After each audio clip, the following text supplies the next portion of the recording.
Écoutez, Sirot Relek Yud Dalet, première sikha sur Tavo. Au début de la paracha, on parle de la mitzvah des bikurim, donc les prémices des fruits qu'on devait amener au Beth Amikdash. Et celui qui amenait les bikurim, il avait un certain texte à réciter dans lequel il mentionnait le fait que Dieu nous a sauvés des mains de Lavan et Dieu nous a sortis d'Égypte.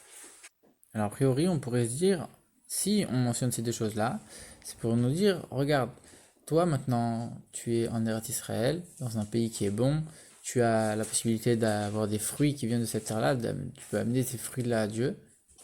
Et donc tu dois remercier Dieu qui t'a sauvé des mains de tes oppresseurs quelques générations avant.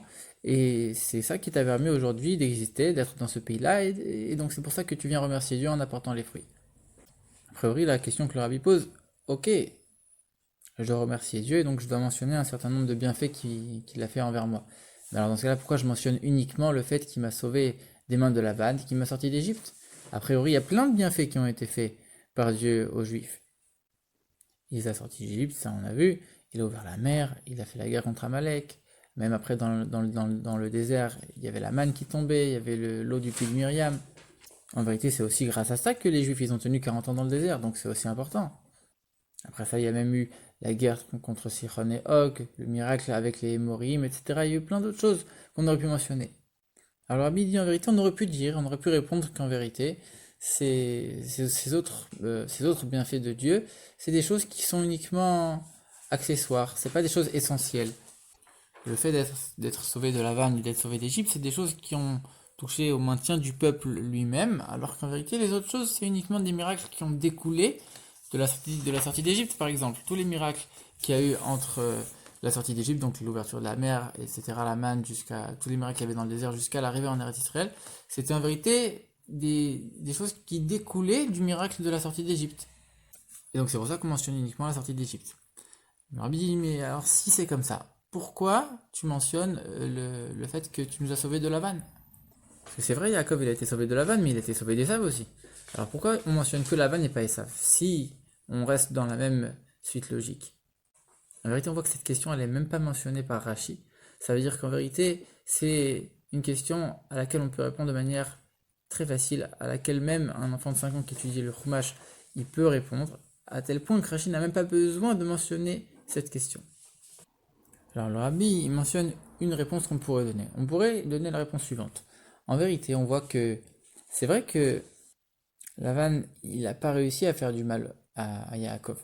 Mais il avait prévu, il avait voulu faire du mal à Yaakov. Et il y a un principe qui dit que les nations du monde, quand ils ont l'intention de faire quelque chose de négatif à leur Dieu, ils leur comptent comme s'ils l'avaient fait. Alors que pour les Juifs, c'est l'inverse. Quand un Juif il a l'intention de faire quelque chose de positif, Dieu, il leur compte comme s'il l'avait fait. Donc même si concrètement Lavan, il n'a pas pu faire de mal à Yaakov, comme il avait prévu de lui faire du mal, Dieu, il a considéré Lavan comme ayant véritablement fait du mal à Yaakov. Par contre, Esav, on pourrait dire que lui, il a un statut particulier. Lui, on pourrait dire que c'est un juif qui s'est détourné, c'est un juif qui a pas suivi le droit chemin. Mais comme ça restait quand même quelque part un juif, alors il n'avait pas cette règle qui s'appliquait à lui de dire que Dieu allait considérer tous les mauvais projets qu'il avait comme s'ils avaient vraiment réalisé. Et donc c'est vrai que du coup on voit que Lavan il n'a rien pu faire, et Sav non plus n'a rien pu faire, mais quand même on mentionne Lavan, parce que on considère Lavan comme s'il avait fait, alors que Sav on ne le considère pas comme s'il avait vraiment fait. Le Rabbi réfute immédiatement cette réponse, il dit en vérité on ne peut pas dire ça. Parce que en dehors du fait que déjà même les patriarches eux-mêmes, on a un doute sur le fait qu'ils étaient juifs, c'est toute une question dans la halakha, savoir est-ce que les patriarches eux-mêmes ils étaient juifs ou pas. Donc, et ça a fortiori, on a vu nulle part on était sûr qu'il était juif. Mais en plus de ça, cette réponse, elle ne marche pas pour une autre raison. Puisqu'en vérité, quand on est en train de dire que Dieu, il considère Lavan comme s'il l'avait fait, on est en train de parler uniquement de Lavan, de ses punitions et de ses fautes envers Dieu. En ce qui concerne Yaakov, quand on regarde uniquement Yaakov, lui, concrètement, il n'a rien eu. Alors c'est vrai qu'on peut considérer Lavan comme s'il l'avait fait, on peut lui reprocher certaines choses, lui donner les punitions et les péchés, lui compter les péchés comme s'il l'avait fait, etc. Mais concrètement, par rapport à Yaakov lui-même, Yaakov n'a rien subi de Lavan. Donc finalement, peu importe qu'on considère Lavan comme ayant fait ce qu'il avait prévu ou pas, concrètement, il n'a pas pu toucher Yaakov. Donc si maintenant toi tu es en train de me dire je vais mentionner uniquement les choses qui ont réellement eu lieu, comme l'esclavage d'Égypte, la véritable sortie d'Égypte, dans ce cas-là j'aurais pas dû mentionner l'histoire de la vanne, puisque concrètement la vanne il n'a rien pu faire. D'un autre côté, si tu mentionnes la vanne, maintenant nous on voit que concrètement dans les Bikurim on mentionne la vanne, alors qu'il n'a rien fait, alors dans ce cas-là tu aurais dû aussi mentionner Esav qui lui non plus n'a rien fait. Donc on voit que en vérité c'est pas ça la réponse. La réponse elle est qu'en vérité la sortie d'Égypte et le fait d'avoir été sauvé de la vanne, c'est deux choses qui sont profondément liées à la mitzvah des Bikurim. Alors quand on regarde la mitzvah des Bikurim, on voit que c'est une mitzvah qui n'a commencé à être appliquée que lorsque les Bnei Israël avaient conquis l'ensemble d'Eretz Israël et qu'ils s'étaient partagé l'ensemble de la terre. Comme Rashi le mentionne au début de la paracha. Donc on voit qu'en vérité, quand on apporte les Bikurim au temple, on n'est pas uniquement en train de dire merci à Dieu de nous avoir donné cette terre. On est en train de dire, regarde, Dieu il nous a installés de manière fixe dans cette terre-là. Et c'est que une fois que nous on est installés dans cette terre de manière fixe, qu'on va pouvoir cultiver, apporter des fruits, etc. Et donc du coup comme la mitzvah des Bikurim elle est liée avec le fait d'être bien établie de manière fixe en Eretz Israël, alors on mentionne deux autres épisodes où les Juifs ils étaient aussi installés de manière fixe dans un autre endroit et où au contraire là-bas ça s'est passé de manière très négative. Et c'est pour ça qu'on mentionne l'histoire de la vanne et l'esclavage d'Égypte. En vérité, quand Yaakov il a travaillé chez Lavan, il était en dehors d'Israël, il était à Haran, dans le pays d'Aram. Et ils sont restés là-bas une bonne vingtaine d'années. Donc ils étaient fixés de manière établie. De la même manière en Égypte, ils sont restés 210 ans, donc ils étaient aussi établis. Et c'est deux situations dans lesquelles ils ont beaucoup souffert et ils ont eu besoin du fait que Dieu vienne les sortir contre toute attente à ce moment-là. Alors que lorsque Yaakov a été sauvé des mains d'Ésav, en vérité c'était uniquement sur le chemin en rentrant en Eretz Israël. De la même manière, tous les miracles qu'il y a eu entre la sortie d'Égypte et la rentrée en Eretz Israël dans le désert, c'était uniquement en chemin vers Eretz Israël, même si ça a duré 40 ans. C'était dans le désert, un endroit où on ne peut pas habiter de manière fixe. Et ils étaient constamment en mouvement, donc finalement c'était des situations qui ne correspondaient pas du tout au contenu de la mitzvah des Bikurim, puisque la mitzvah des Bikurim elle est liée au fait d'être établie de manière fixe en Eretz Israël.